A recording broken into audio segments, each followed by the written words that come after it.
Hello বন্ধুরা, আমরা চলেছি আজকে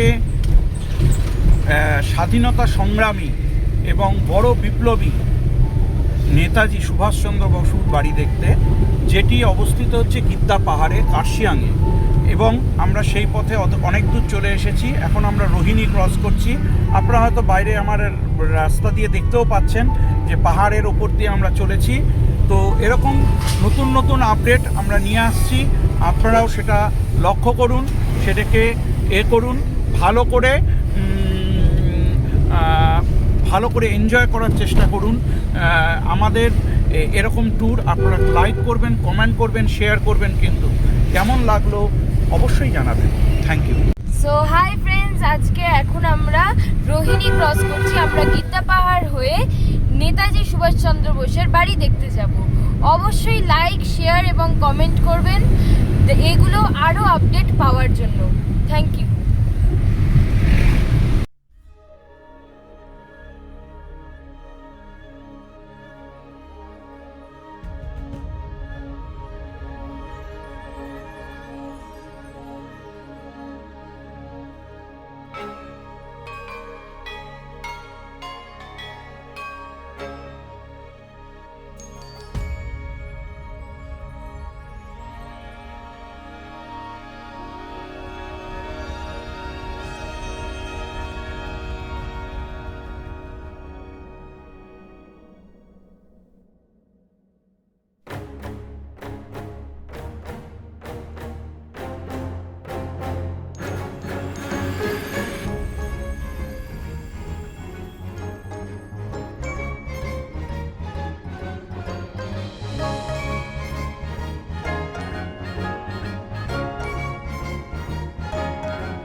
আমরা চলে এসেছি কার্শিয়াংয়ের একটা খুব সুন্দর স্পটে।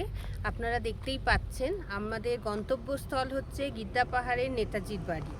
এখনও পৌঁছতে পারিনি, যাচ্ছি, অন দ্য ওয়ে আছি।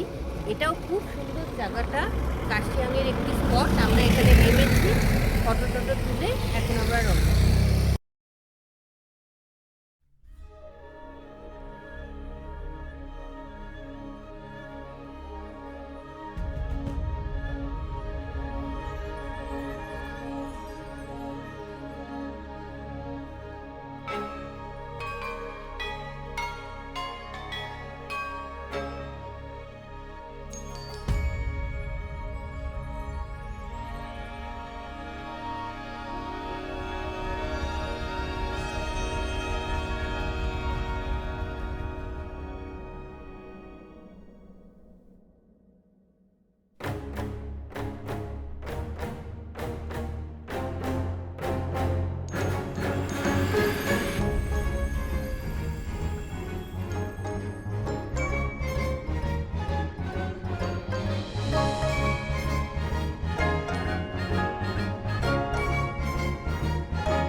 বন্ধুরা, আমরা চলে এসেছি সেই বিখ্যাত জায়গায় নেতাজি ভবন, যেখানে নেতাজিকে বন্দি করে রাখা হয়েছিল এবং নেতাজি এইখানেই রুমে বন্দি করা ছিল। আমি কিছু ভিডিওস তুলেছি, দেখাতে পারবো। এবং সেইখানে ওনাকে বন্দি করে আটকে রাখা হয়েছিল সেই বিশ্ববিখ্যাত লোক নেতাজি সুভাষচন্দ্র বোস। সুতরাং আপনারা কার্শিয়াংয়ে আসলে এই প্লেসটিকে কোনো দিন মিস করবেন না। দেখবেন নেতাজি সুভাষচন্দ্র বোসের বাড়িটি এবং মিউজিয়ামটি, এটি আমাদের সর্বভারতীয়দের সবার আসা দরকার, জানা দরকার এবং দেখা দরকার যে নেতাজি সুভাষচন্দ্র বোস কে ছিলেন এবং ওনার পরিস্থিতি, ওনাকে কিভাবে ইংরেজরা কোথায় রেখেছিলেন এবং নিজস্ব বাড়ি হিসেবে, এটা ওনার নিজস্ব বাড়ি, ওনার দাদার বাড়ি, সেখানে ওনাকে আটকে রাখা হয়েছিল। নমস্কার। সো হাই ফ্রেন্ডস, ফাইনালি আমরা চলে এসেছি নেতাজি সুভাষচন্দ্র বোসের সেই বাড়িটি যেটি আমরা অনেকক্ষণ ধরে ওয়েট করছিলাম কখন আসব। বাড়িটি খুবই দেখে সুন্দর লাগলো। এটি একটি মিউজিয়াম, তো এখানে অবশ্যই আসবেন যদি কোনোদিনও কার্শিয়াং আসেন। নমস্কার। অ্যাট লাস্ট আমরা চলে এসেছি নেতাজি মিউজিয়ামে কার্শিয়াংয়ে। খুব সুন্দর জায়গা। মিউজিয়ামটি রেনোভেট করা, আগে অনেক কিছু ভেঙে গিয়েছিল এবং সেটাকে মডিফিকেশন করা হয়েছে। এবং এখানে ভেতরে নেতাজি বিভিন্ন রকমের ফটো এবং শরৎচন্দ্র বোস, তার দাদার ফটো, জানকীনাথ বোস, প্রভাবতী দেবী, তাদের সমস্ত ফটো, বিভিন্ন কার্যকলাপের ফটো, সমস্ত কিছু সুন্দরভাবে সাজানো রয়েছে। সঙ্গে তখনকার নেতাজি ইউজ করা খাট, তারপরে চেয়ার, টেবিল, এগুলো খুব সুন্দর করে সাজানো রয়েছে। নেতাজির ড্রেস, এগুলো অসাধারণ লাগলো নেতাজির এই মিউজিয়ামটি। এবং ভীষণ ভালো একটা জায়গা কার্শিয়াংয়ে দেখার মতো। আপনারা আসুন, ভিজিট করুন, খুব ভালো লাগবে। Thank you.